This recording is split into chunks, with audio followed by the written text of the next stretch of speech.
Hi, it's the M.L.M for the Soul channel, and I do have a new topic for today. Before I begin, I would just like to say, may the words and expressions of my mouth and the thoughts and meditations of my heart find favor and acceptance before you, Hashem, and some people I thank who have inspired me, and I hope they can inspire you as well, and I will continue to thank them.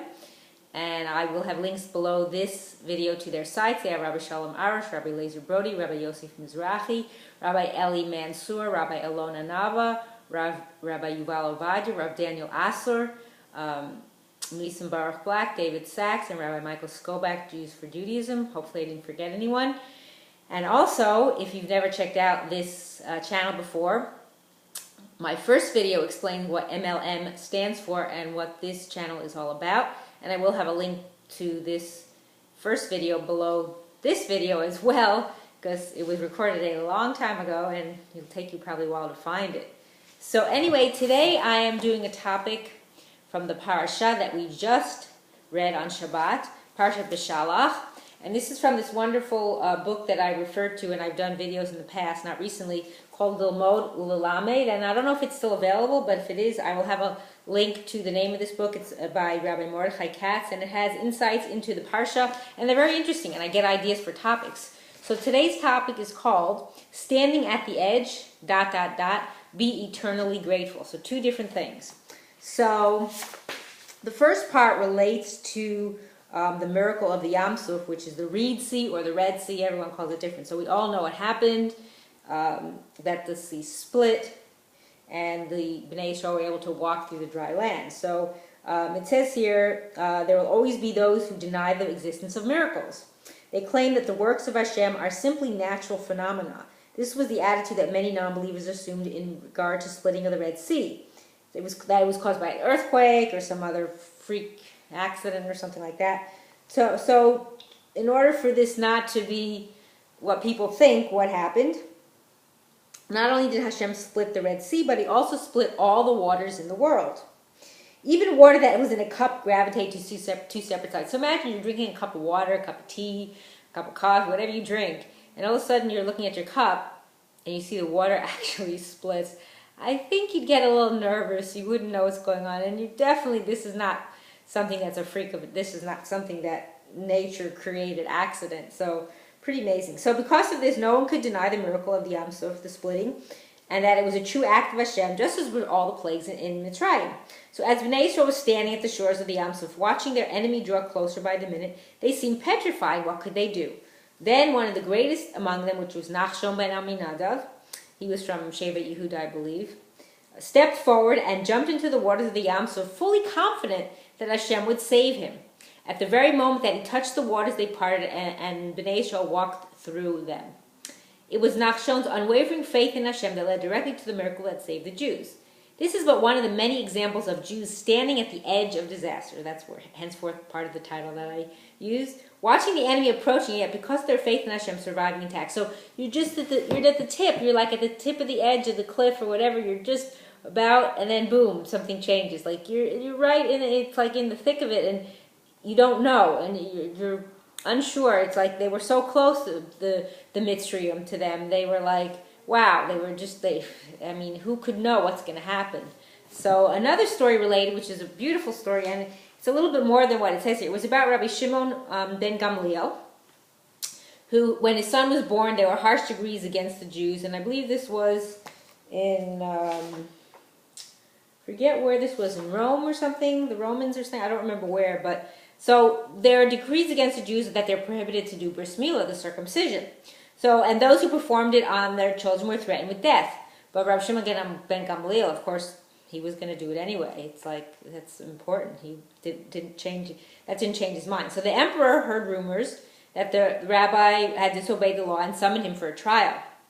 And on their way to the trial, Rabbi Shimon and his wife had stopped at an inn, and they befriended a noble aristocratic family that were lodging there. You know, you were friendly, you talk to people. So the wife of the aristocrat had just herself given birth to a child. Tell me this is not Hashem interceding. Amazing story. And there's more to what they say here, and I'll tell you from what I know. And when she heard what was happening, she offered to temporarily exchange her son for his. So she She gave her his son, which wasn't Jewish, so he wasn't circumcised, and they gave the aristocratic family their son, who is Jewish. So therefore, when they brought the baby, they saw that it was uncircumcised. So the charges were dismissed. And who was this child? The Jewish child was the great sage Rabbi Yehuda HaNasi, who wrote the redactor of the Mishnah. So where would we be without him? So the story goes on that when they switched the babies, and Rabbi Shimon's wife had the baby that wasn't Jewish, his name's Antoninus. I guess he was crying, so she nursed him.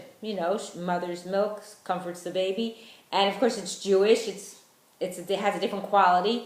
So what happened after that? When he was growing up, he had an affinity for Judaism and interested in learning the Torah, and so he would go through a cave. He dug through somewhere. He would have to go with his guards, Antoninus, the emperor, I guess this aristocratic family's son. He went, and what happened was he had to kill the soldiers because they couldn't know where he was going. So he went. He was like a Jew underground, so to speak. He went to learn. I don't know if he actually became a Jew, but he was learning from Rabbi Yehuda HaNasi. Isn't that amazing? I mean, amazing story. So from the milk of the mother, the Jewish mother, he was interested in being Jewish. So beautiful story. So that's the part on the standing at the age. So that's another story. Here, Rabbi Shimon Gamliel was basically seconds from being, who knows what would happen to him. And of course Hashem interceded. It was all meant to happen. He went to the inn, they met this family, they both had a baby, the same age, probably similar, and then this, and then he was switched, and then he was interested in amazing how Hashem works his magic. So, and now the other part I call be eternally grateful. So this is about the part when Bnei Yisrael, when they left Egypt and they were going to journey for 40 years, and they started complaining to Moshe. They had a lot of complaints. After seeing all the miracles, they still had complaints. So they began complaining that they're better off to have died in Mitzrayim rather than in the desert. One of their complaints was the lack of water to drink, so Hashem responded by telling Moshe to hit the rock, which caused the water to flow. We can well imagine Hashem responded angrily to this incident.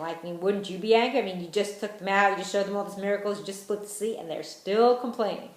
So Hashem had performed miracle after miracle, and they only saw fit to thank Hashem for his efforts was to complain. In fact, they said they would rather have died in Egypt. Now, that's pretty bad. You see everything. They said these people were on the level of prophets. That's how close they were. Things that we'll never experience. So consequently, Hashem caused Amalek to attack them as a punishment for their not having full faith in Hashem. And let me see, there was actually the pasuk from the Parsha that says it really well. I'm just getting out, this is my article Tanakh, and I just wanted to read the pasuk to you in Hebrew, what exactly they said. They said, in Hebrew, they said, Hayesh Hashem b'kirbenu im ayin? So they tested, they said, is Hashem among us or not? I mean, is that crazy to say, is Hashem among us? Did he not just split the sea for you? I mean, who did? Who do you think did it? It's like unbelievable. It's like the chutzpah, the nerve that they should say something. So what did Hashem do as a result? He brought Amalek. So this is similar. There was a story of a father who put his son on his shoulders to protect him from the dangers. But then as he was traveling, he talked to a passerby and said, have you seen my father? And asked it a few times to different people. And the father became angry. And he says, I was carrying you all the way and you didn't even appreciate it and realize I was there, like he was, didn't realize where he was. So what did the father do? The father put him down. And a moment later, a dog came and bit him. So this is the mashal, the parable. So in the case of Bnei Yisrael, the dog was the tribe of Amalek, who attacked the ungrateful son Bnei Yisrael of the unappreciated father Hashem. So the Jews, Bnei Yisrael certainly had much for which to be eternally grateful to Hashem. This is henceforth, again, the title, part of the title. It would be extremely disastrous for us to deny appreciation and to instead complain to Hashem about what we do not have. If we take this attitude, the dogs of punishment will swiftly be upon us. So there you go. So because if you're not grateful for what you're being given and you're still complaining, so Hashem mida keneged mida, measure for measure. So you complain, so now I'm going to have someone who's going to attack you for your complaining. So it all revolves around. So in closing, I just want to say that I hope we can, realize that we need to be eternally grateful. Every second that we have to be in this world, to share the light of HaKadosh Baruch Hu and do His will and create holiness here. I mean, that's just amazing gift. We don't realize every time we wake up, we open our eyes.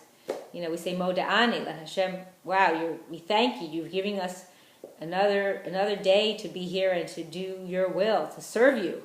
That's what we're here for, nothing else. So we need to always be grateful no matter what. And also repeat the phrase, Gam Zu L'Tova, everything is for the best.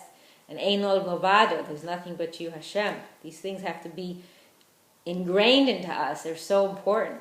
And then I hope and pray that we do as we do the will of Hashem and get stronger and bring the light into the world, that we will merit to live and see the coming of Mashiach speedily in our days and the rebuilding of our final and everlasting Beis HaMikdash.